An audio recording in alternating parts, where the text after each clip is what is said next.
O presidente de um poder se vira e fala que não é mais possível o diálogo com o presidente de outro poder.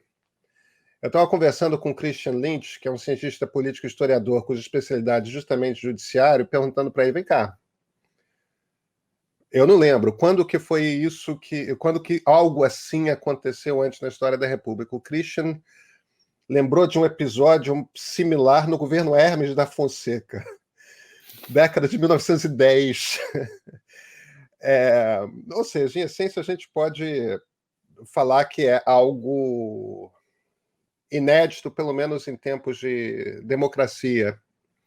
Qual é a leitura que você faz disso? Essa briga para valer? Quais são as consequências possíveis? Bom, vamos lá. É completamente inédito. Eu tenho 43 anos, tenho 20 anos dedicados ao sistema de justiça, basicamente o sistema de justiça criminal, mas é óbvio que acompanho o judiciário como um todo, porque trabalho mais amplamente além da área criminal em organizações que eu faço parte. E mesmo fazendo uma análise histórica, se a gente pegar, por exemplo, indicações de ministros do Supremo que foram rejeitadas pelo Senado, as únicas na história foram de 1830. Você percebe, então, efetivamente, uma ruptura, a partir do momento que há a indicação de um nome para ocupar o cargo de ministro do Supremo Tribunal Federal, e esse nome é rejeitado, obviamente se demonstra ali algum tipo de ruptura. Só que isso só aconteceu na nossa história em 1830 e poucos, ou seja, faz muito tempo. Algo semelhante com o que nós estamos acompanhando nos dias de hoje, este conflito, esta tensão, e eu vou usar a palavra declarado, essa tensão declarada, e aí sim é que os fatos são bastante preocupantes. Tenho certeza que todos nós desconhecemos um momento como esse.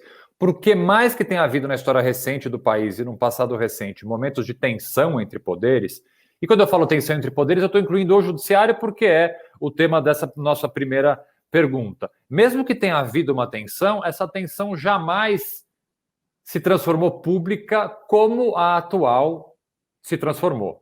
Por isso, respondendo bem objetivamente a tua pergunta em relação ao discurso do ministro Fux.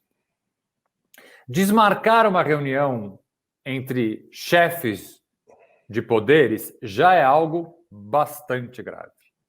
Você publicizar esse desconvite, este cancelamento do ato, torna ele muito mais grave. Por quê? Porque torna ele público com as razões pelas quais Fux diz, na duríssima fala, ao encerrar a sessão do Supremo. Mais ainda, Pedro, você tem então a publicidade que traz... Vamos colocar 3 elementos. Desmarcar uma reunião, num momento grave que nós estamos passando, de desequilíbrio institucional. Primeiro, desmarca essa reunião, que já é muito grave. Justifica-se publicamente o porquê, com palavras mais duras ainda. E o terceiro e último fator, que aí é o fator pessoal, isso vem do ministro Fux, que, convenhamos, está longe de ser um ministro que se envolva em polêmicas públicas. O ministro Fux tem um histórico, não digo de trabalhar mais nos bastidores, mas de não entrar em bola dividida. E ao fazer isso publicamente, como presidente do Supremo, com as duras palavras que usou, ele se coloca, Fux, diretamente nessa guerra. Guerra que até agora ele não havia se colocado. O que foi objeto de críticas, já que, como presidente do Supremo e com os ataques frequentes que o Supremo vem recebendo, deveria ele ter se colocado há mais tempo. Mas, por enquanto, quem eram os ministros num passado recente, porque isso muda de acordo com o problema e com a crise, com o escândalo que a gente tem, nessas últimas semanas, por dizer assim, nós tínhamos o ministro Alexandre de Moraes e o ministro Barroso como alvos de um ataque mais direto de Bolsonaro e do bolsonarismo. Fux se coloca dentro disso. E ele estava completamente alheio, afastado.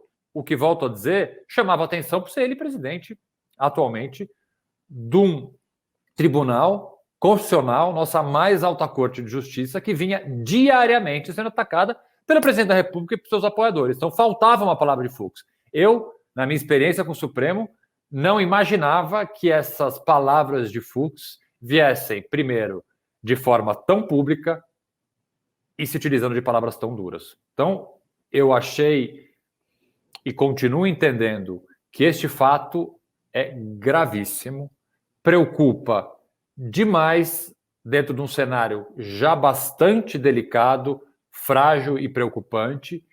E, a bem da verdade, Pedro, eu poderia resumir dizendo o seguinte: agora não tem mais volta. A ruptura está colocada.